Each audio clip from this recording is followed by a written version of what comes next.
apakah ada takdir baik dan ada takdir buruk? Sekarang kalau misalnya saya minta untuk membandingkan kaya dan miskin, menurut Anda takdir baik yang mana, takdir buruk yang mana?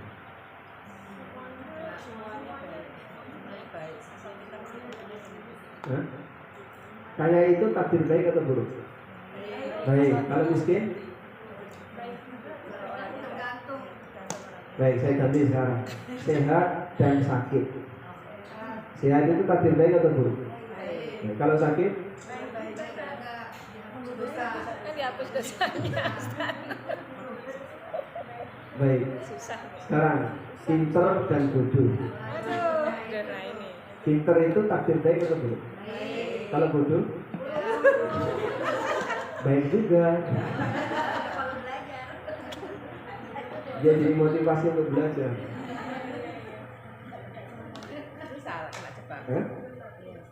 Baik. Sehingga kita sendiri mengakui dalam hidup ini berpasangan. Ada yang A, ada B, ada warna putih, ada warna gelap. Seperti itu. Sehingga di saat ada kaya berarti ada miskin. Di saat ada pintar ada bodoh. Di saat ada sehat berarti ada sakit. Karena kalau nggak ada lawannya, nggak kelihatan satunya.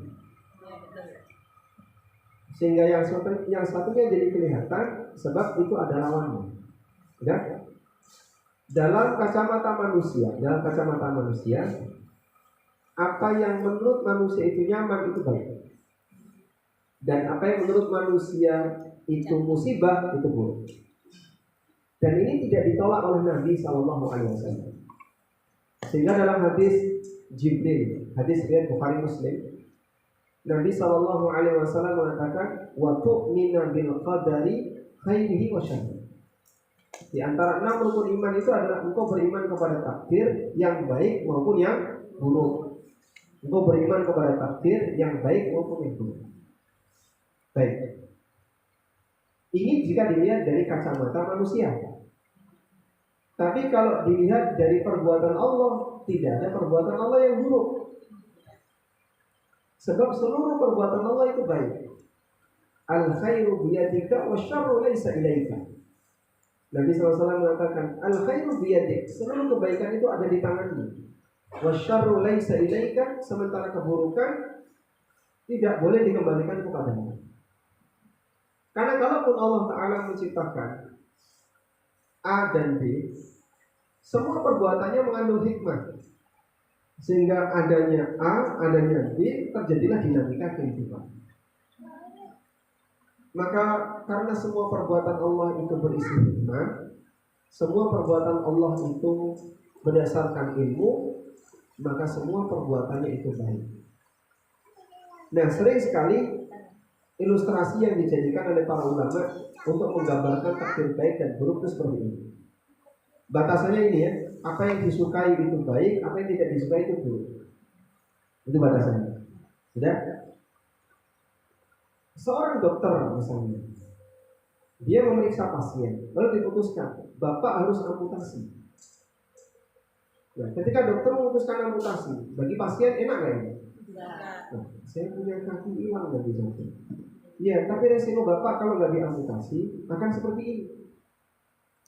Akhirnya dia nurut, diamputasilah kakinya, sehingga dia kehilangan kaki. Sudah tidak disukai, tapi itu untuk kebaikan pasien. Itu untuk kebaikan pasien. Maka dokter membuat keputusan yang pahit. Anggaplah jika keputusan ini takdir adalah takdir buruk, tapi perbuatan dokter tidak buruk. Hilangnya kaki itu sesuatu yang tidak baik, tapi keputusan dokter bukan sesuatu yang tidak baik. Begitu? Nah, insya Allah ilustrasi ini paham ya? Dan misalnya saya masih bingung Pak, kok tapi ada gini. Sudahlah gini aja.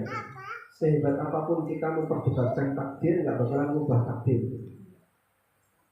Sehingga bahas takdir sampai mutluk misalnya. Bahas takdir sampai detail, spesial pun tidak akan mengubah takdir itu pasti akan berjalan. Baik, selanjutnya, mungkinkah Pak takdir itu diubah? Mungkin. Pertanyaannya, siapa yang lebih kuasa? Allah. Kalau ini kuasa Allah diubah makhluk jadi ini. Minta sama Allah. Ya? Biar Allah yang minta sama Allah. Iya, minta sama Allah biar Allah yang ubah. Kan itu kan tetap takdir Allah, nanti kalau Allah yang ubah. Takdir itu ketetapan Allah ya. Sudah? Jika Anda memahami makhluk bisa ubah, ketetapan Allah diubah makhluk kan jadinya apa? Hah? Jika kita mengakui innallaha ala kulli syai'in qadir, Allah Maha Kuasa atas segala sesuatu, tidak mungkin itu terjadi. Bagaimana mungkin kuasa Allah dikoreksi sama makhluk? Wah, ini Allah berkehendak ini ya? Tidak benar ini, harusnya kayak gini. Ada direktur membuat keputusan sama manajer diganti. Hidup di dunia mungkin. Owner membuat keputusan sama direksinya diganti. Di dunia mungkin? Mungkin.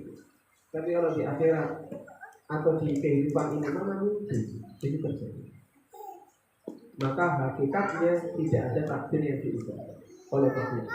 Makhluk tidak mungkin bisa mengubah takdir. Bisa dipahami? Meskipun ketika terjadi perubahan kondisi, orang menilai, orang menganggap seperti takdir itu berubah. Misalnya dari yang awalnya miskin, terus dia rajin berdoa, dia rajin silaturahmi, lalu dia berubah jadi sukses. Wah, takdirnya saya ini berubah, takdirnya semaleh, takdirnya tidak berubah. Aslinya takdirnya tidak berubah. Miskin Allah takdirkan, kaya juga Allah takdirkan. Proses perubahan ini juga Allah takdirkan. Sehingga simpulan aslinya dia miskin, tapi karena rajin ikut pengajian di An-Nahl jadi kaya misalnya. Maka perubahan ini juga Allah takdirkan, prosesnya juga Allah takdirkan. Tidak ada yang bisa lari dan keluar dari ketetapan Allah. Terus bagaimana dengan doa, Pak? Doa itu permohonan. Dan yang namanya permohonan ada yang dikabulkan, ada yang tidak. Kalaupun dikabulkan, itu juga tidak mengubah takdir karena semuanya perbuatan Allah. Yang mengabulkan siapa? Allah. Jadi kalau sekarang misalnya orang mengupas itu ngulang sejarah dulu. Terus gimana Pak? Ahlus Sunnah gimana jawab pertanyaan seperti itu? Pertama tadi, kita mau diskusi takdir sampai detail nggak bakalan mengubah takdir. Wah nggak bisa kayak gitu, berarti Allah nggak adil. Anggaplah Allah nggak adil, pasti dia tetap masuk neraka. Misalnya si Allah takdirkan, dia akan suul khatimah masuk neraka. Andaikan kita membuat permisalan, coba dicatat perjalanan hidup si A ini. Si A ini orang yang Allah takdirkan masuk neraka. Misalnya ya. Terus kita debat tentang takdirnya si A ini. Apakah akan mengubah takdir A? Tidak. Ya Allah koreksi ini nggak benar ini. Nggak mungkin. Takdir si A tidak akan berubah. Benar? Serius apapun kita bahas takdir tidak akan mengubah takdir. Makanya daripada cuma capek nggak dapat apa-apa, tinggalkan saja. Tapi membahas takdir itu tujuannya meluruskan pemahaman agar kita tidak suudzon kepada Allah. Itu kata kunci. Karena kan kita ingin selamat. Kamu ingin selamat enggak? Iya. Maka jangan coba-coba mengkritik perbuatan Allah. Baik. Kalau kau ingin selamat, ingin aman. Baik. Batasnya gimana? Kalau nggak ngerti, kembalikan kepada ilmu Allah. Sebab perbuatan Allah itu pasti berdasarkan hikmah. Hikmah itu artinya ada sebab. Kenapa Allah takdirkan si suul khatimah? Pasti ada sebab. Loh, sebabnya apa? Kamu kalau nggak tahu ya tanya sama Allah. Ketika nggak tahu, pasrah kepada yang tahu. Dokter misalnya memutuskan, ibu harus amputasi, kemo, ya, karena ibu mengalami kanker sekian, harus kemo. Wah, tapi kalau saya kemo gimana? Rambut saya hilang, rontok dan sebagainya. Ya, konsekuensinya kayak gitu. Tolong dong jelaskan ke saya, bisa nggak tanpa kemo? Nggak bisa, harus kemo. Saya belum terima kalau Pak Dokter belum jelasin, dijelaskan. Pakai integral pangkat 3, diferensial pangkat 7. Sampai pada posisi kita nggak paham, nggak ngerti dokter. Pasien yang nggak ngerti gimana? Harusnya pas, jelas saya pasrah sama dokter, terserah dokter. Yang penting saya sehat, kan gitu ya. Itu baru manusia dengan manusia. Itu baru manusia dengan manusia. Bagaimana dengan manusia dengan Allah. yang nggak bisa dibandingkan? Maka semua yang mengalami su'ul khotimah, mati kafir dan seterusnya, itu semuanya pasti ada sebab. Walaupun kita nggak tahu sebabnya, kita yakin semua perbuatan Allah didasari dengan hikmah.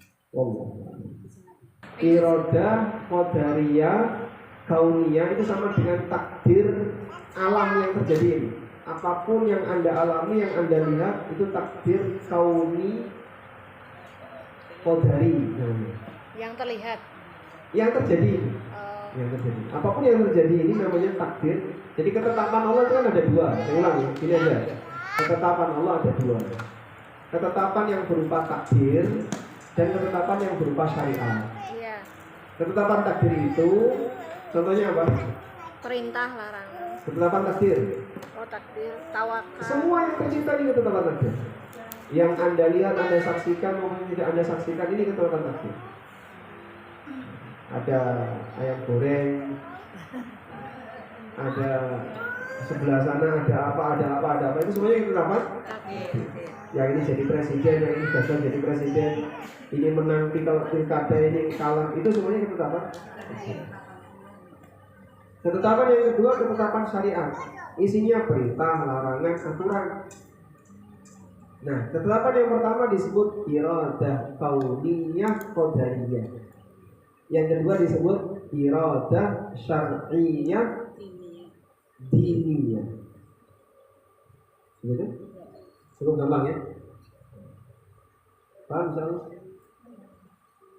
Ketetapan Allah ada dua, dua. syariat dan takdir. Ketetapan syariat dan ketetapan takdir. Ketetapan syariat itu isinya apa? Perintah dan Perintah, larangan, aturan, bagi waris harus berapa. Itu ketetapan syariat. Kenapa wanita harus pakai jilbab? Itu ketetapan syariat. Kalau ketetapan takdir, Anda dilahirkan jadi wanita, saya jadi laki-laki, ada yang punya, ada yang kaya, ada yang miskin, ada yang sehat, ada yang sakit. Begitu?